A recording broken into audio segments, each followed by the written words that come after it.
So Emily and I met up in Manzanita, Oregon, doing a program called Word and Image. And I'd like Emily to talk a little bit about that. Okay, excellent. So, yeah, so my name's Emily Ransdell, and I wanted you to know that I am first and foremost a writer. I'm a poet. I hold MFAs from the University of Montana and Pacific University in Oregon. And my recent collection of poems, One Finch Singing is the name of it, won the Lewis Award in Poetry and was published last year. I'm also a teacher of poetry, and I teach at a community arts center in Manzanita, Oregon, which is in a beautiful little spot on the North Oregon coast. And I'm active there in numerous activities to foster writing and the arts in general. Specifically, I founded a program that has grown really big, and thank God there are a lot of organized people involved with it now. It's called Word and Image, and it's a jury collaboration between artists and writers. So we have 12 writers and 12 artists, and we pair them at random, and each one of them is challenged to create new work in response to what the other has submitted into the project. And the idea, you might have heard the word ekphrasis. It means poems in response to art.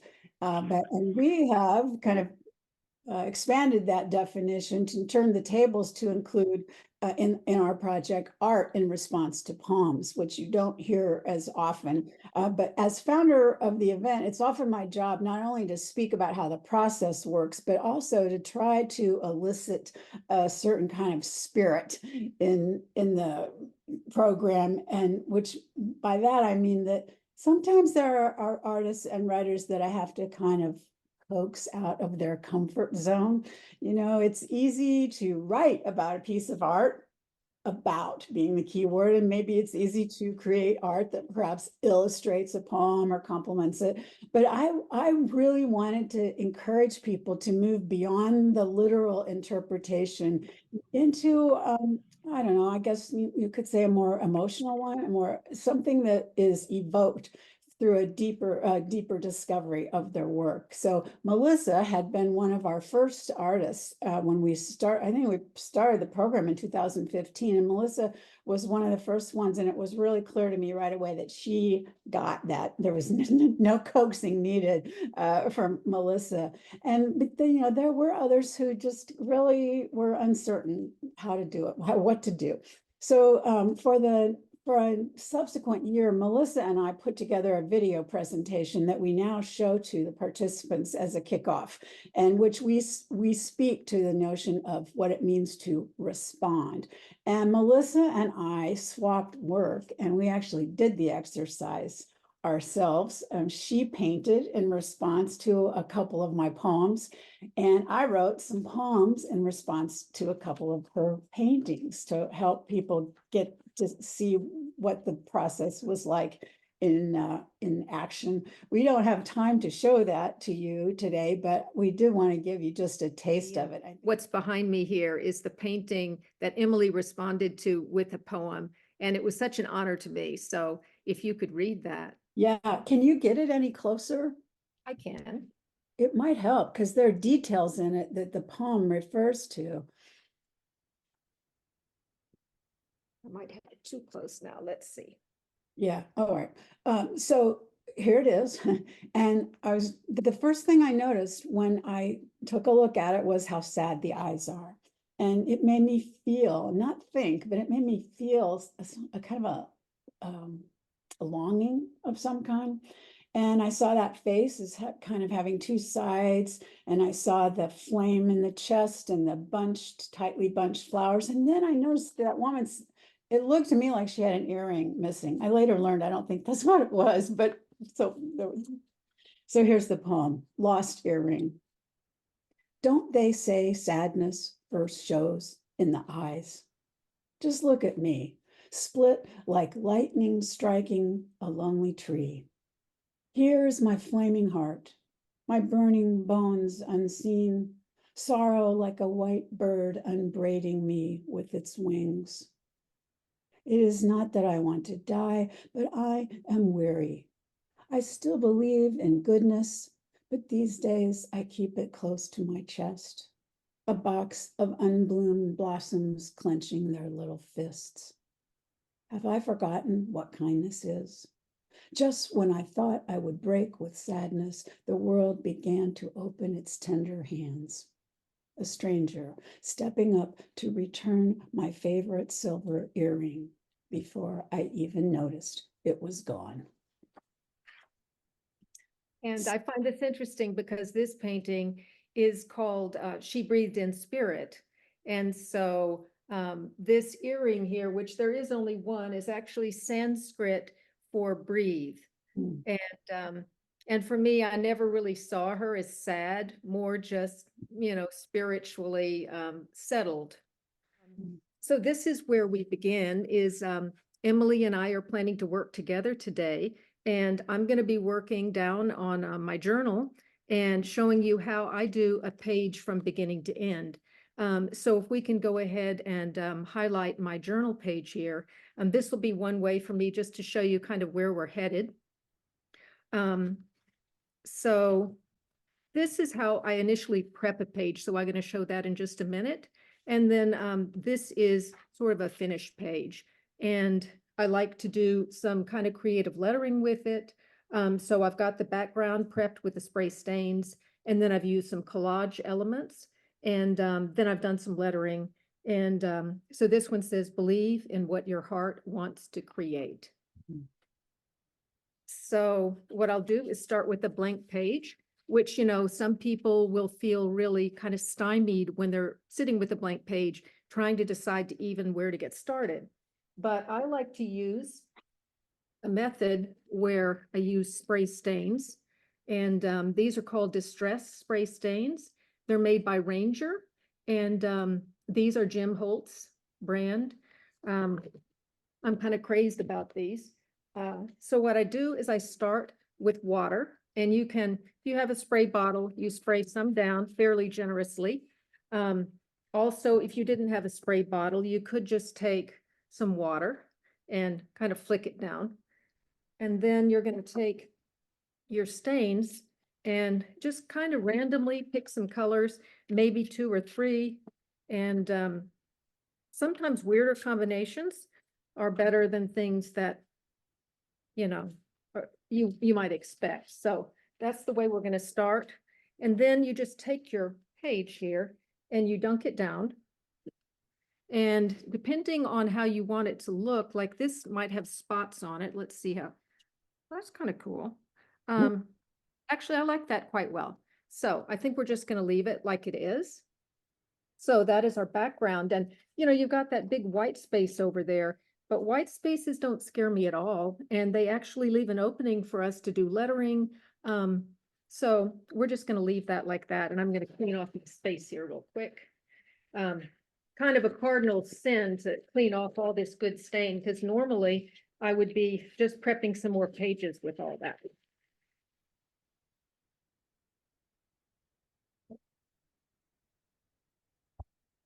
Okay, so while that dries, well, actually, while it's drying, I want to show you that these stains just start playing together on the page. So even though you're not doing anything, you can see that they're beginning to blend and become more interesting. And you can also kind of let it dribble a little bit and get a little more interesting. You can also do something like press something in there. Sometimes I like at this point, when it's wet, to just press even a stamp in there with a dry stamp. You can also press with a stamp that is dipped in something. So you can see there's a little bit there now. It may or may not stay because it's pretty wet there. And let me just show you one more thing we could do is get some stain there, dip that in, and then just add a little something on the edge. So now we don't have a blank space anymore, or not as much blank. So a lot of times when you start with your page like this, it kind of starts to tell the story for you. You've got this blue over here, that maybe could be water or sky or anything you want it to be. And then while that's drying, I'm just going to take out, these are some things that I thought maybe I would have use for. So there's some of these, and I'm not really sure exactly what story I wanted to tell. I thought that I might want to use this.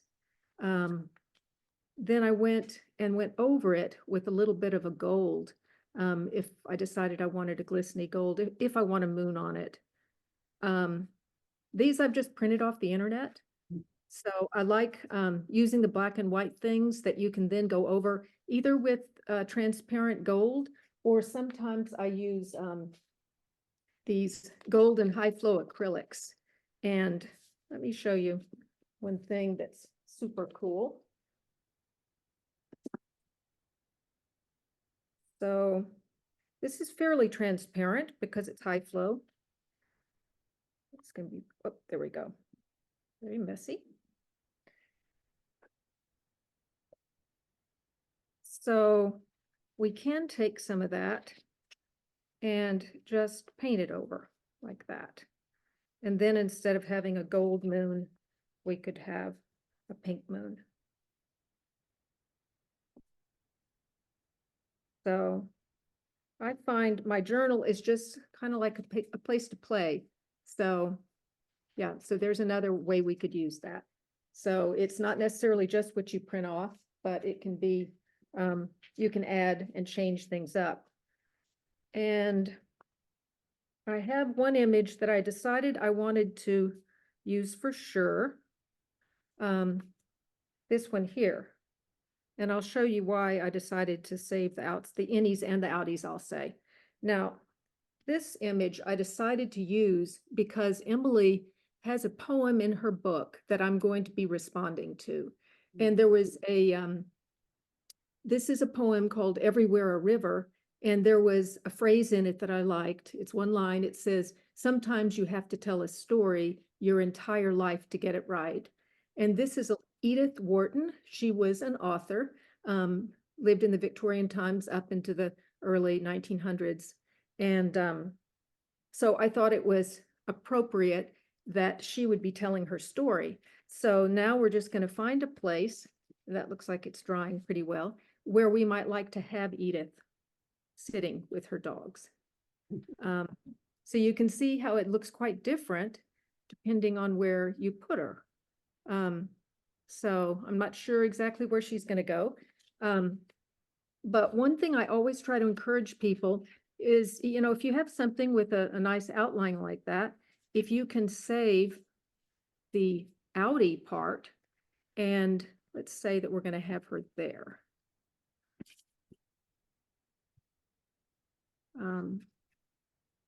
Then I'm going to take something to kind of block out an overspray here.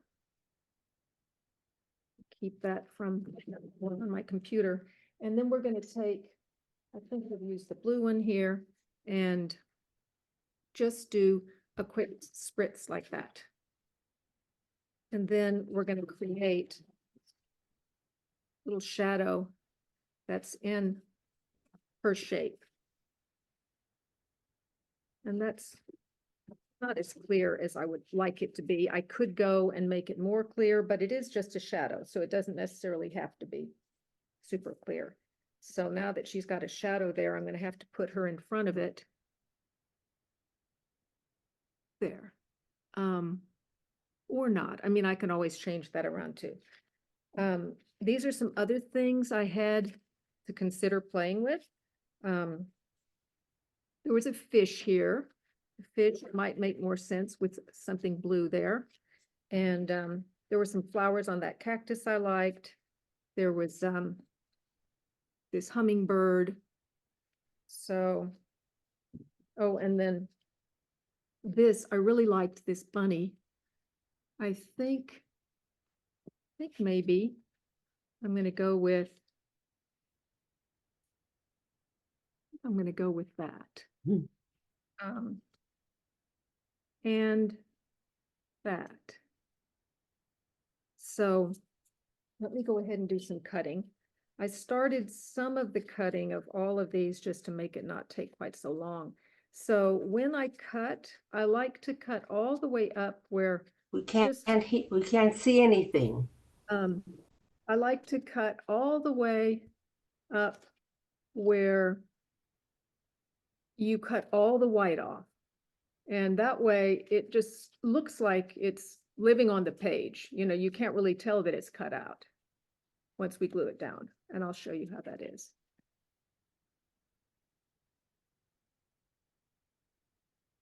So Emily, do you approve of her story here? Yes. Does it give you any more ideas? Well, Or- it was kind of amazing how she changed once those wings got behind her. Yes. It just kind of opened up. Mhm. And then the bunny, if it's running away, I mean, we could have it running at her or we could have it running away, and it evokes a different feeling, depending on where you put the bunny, which direction it's going. So, okay, so now we've got some wings and we've got a bunny. So, we can look at if the bunny's coming at her. I really think I want the bunny running away. And it seems like if you get it close over here, it stands out a little bit more. So I don't know what exactly this is trying to say, but we're just going to carry on. Now I'm going to take, this is a Scotch glue stick. It's permanent.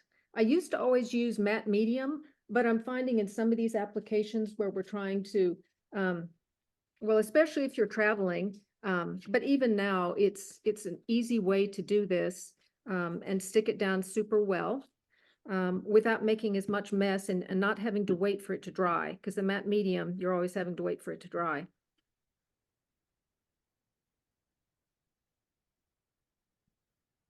Okay.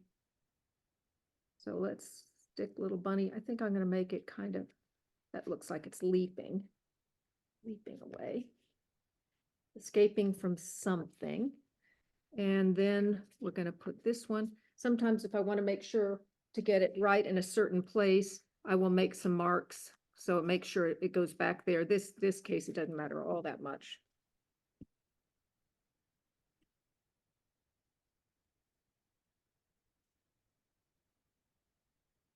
Yeah, so these glue sticks are great if you're doing some traveling and you want to, you know, have your journal and maybe cut up brochures and things while you're going on your way and stick little pieces down.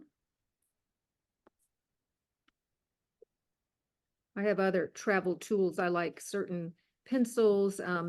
There are these Derwent Inktense pencils, and these are fantastic. They're colored pencils, but you can also activate them with water.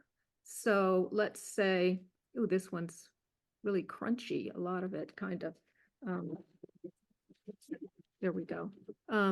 So that looks good just the way it is, but if we took a brush and activated it, I've even activated it with water with my finger, dipping it in a water bottle. So, you know, whatever you have, it makes it interesting when you activate that. It makes it a little deeper. Well, now she's got those sticking behind her. Okay. Nobody's going to know what those are coming out of her head. And that's her.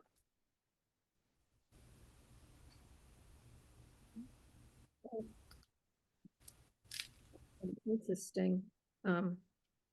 There's some ink that's come through, that spray stain that's come through, and you can see the face in there. I don't know if you can see that very well, but it's kind of an interesting effect. I would almost be interested in capturing that by turning it over.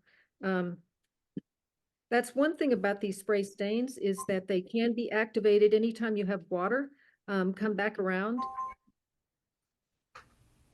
See, so her face is getting multicolored here. It's kind of interesting, really. Okay, so now we've got our major elements down here. And you know, you can leave her just the color she is, or like we could paint her dress pink, or we could paint her doggies pink, or whatever color you want to use. And I thought about using one of these. I think this is going to be too big for her hat now. I was considering putting her this direction, and then we would have had room for this. So let's go to our rabbit here. One thing I'm thinking is because he's moving, we can use his trail and, you know, make a trail where he is going. And I'll put it like he's been behind her. So we can write our words coming through here. And let me get a marker. So our words are, sometimes you have to tell a story your entire life to get it right. So I'm going to start here and write with kind of small words because there's a lot to say here. Sometimes. Or maybe I could chat a little bit while you're doing that, since that'll probably take a minute. The question then is, well, where did the words come from? And that's going to be part of my role in this at La Ramita is we're going to do some great writing exercises, some of which perhaps would lead into a journal entry such as she's creating here. You know, when I was talking earlier about ekphrasis in that word and image project, you might have noticed how many times I use the word respond, you know, and respond. I actually looked it up to see what kind of definitions there were. And one simple definition is a reaction to some kind of stimulus. And in our context here, I like to think of response as spontaneous, unplanned, just the way you see Melissa spontaneously letting that art emerge. It has such potential to sorry, something just came up on my screen that said I might have switched to a different language. I think you're still in English.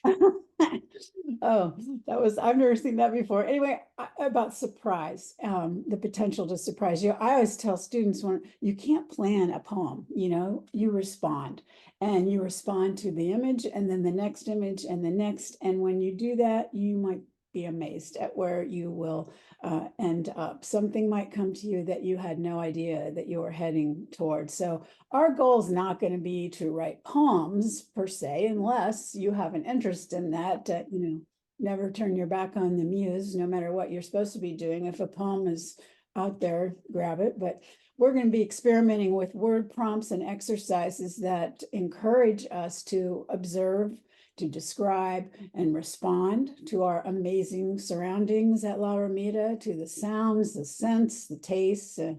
By the way, I've heard the food is worth the trip. And we'll be practicing using words in ways that may end up surprising us. You know, writing is a way of seeing.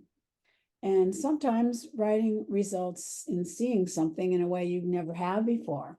And sometimes writing enables you to say something you didn't even know you knew until here it comes. And that's exactly what happened to me with this line that Melissa is using here. Sometimes you have to tell a story your entire life to get it right. Yeah. Thank you. Yeah, I'm just trying to see if there's a way to work this in, and I'm not sure if it adds anything or not. Do we have any opinions on that? Do we like the moon? We also have a pink moon. Might be a little too wild, but I never hesitate to give that wild a try.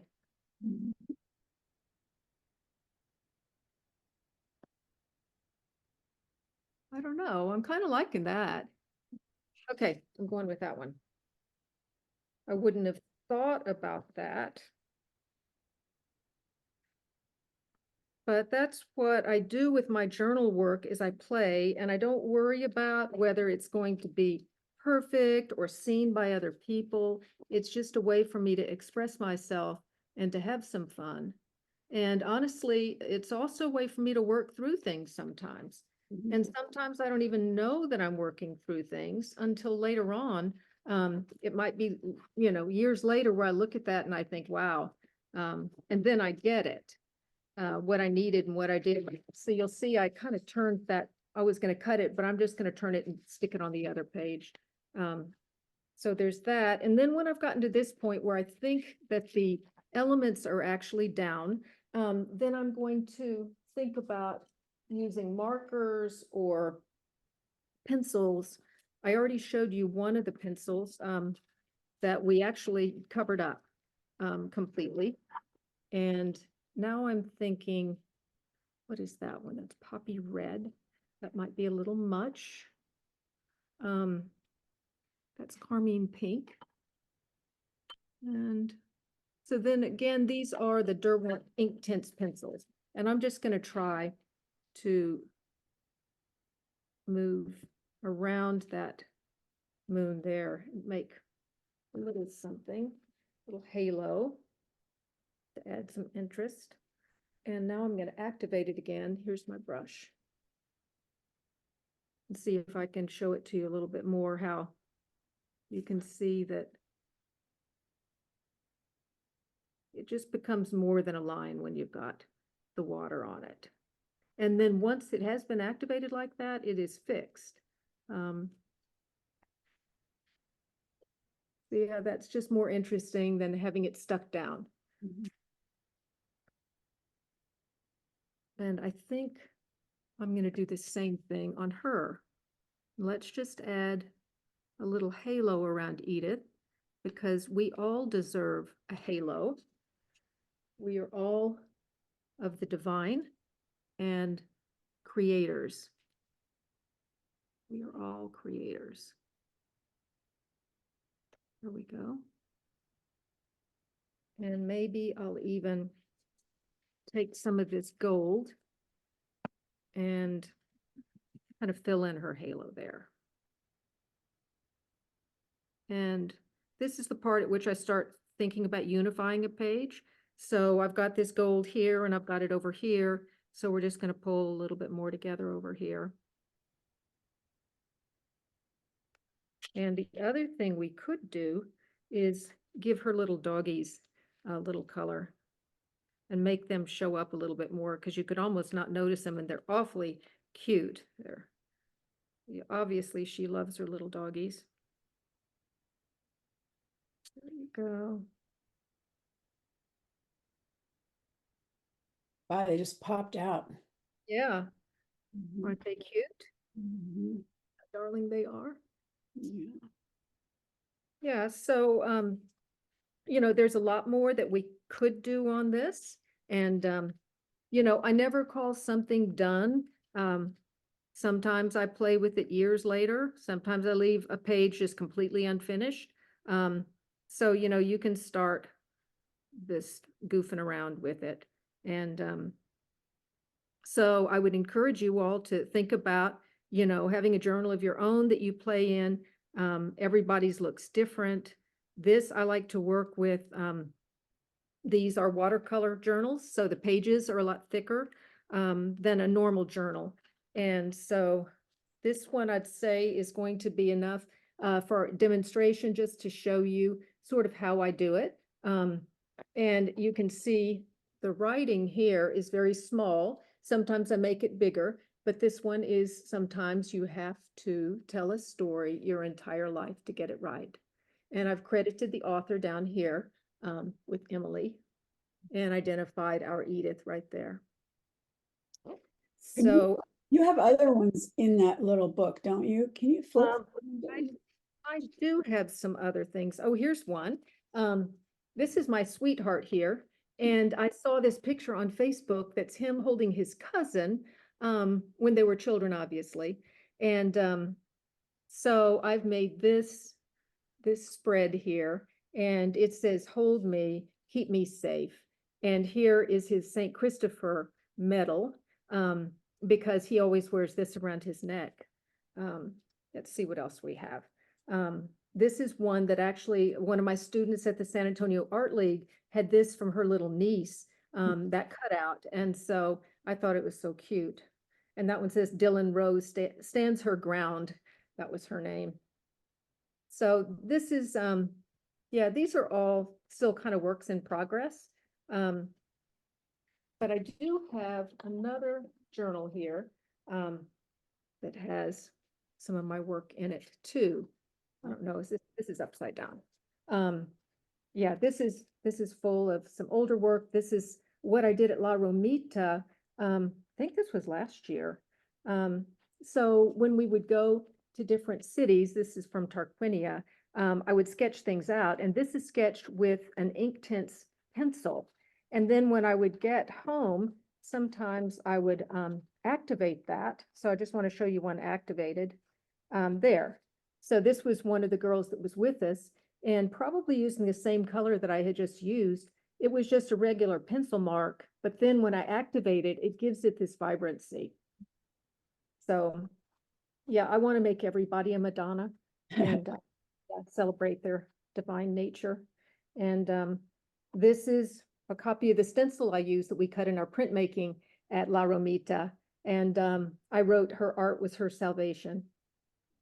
So that's me and my journaling and my process. And I would love to welcome you all to join us in Italy and do your own art and make your own creations and have us help guide you with your words and with your images.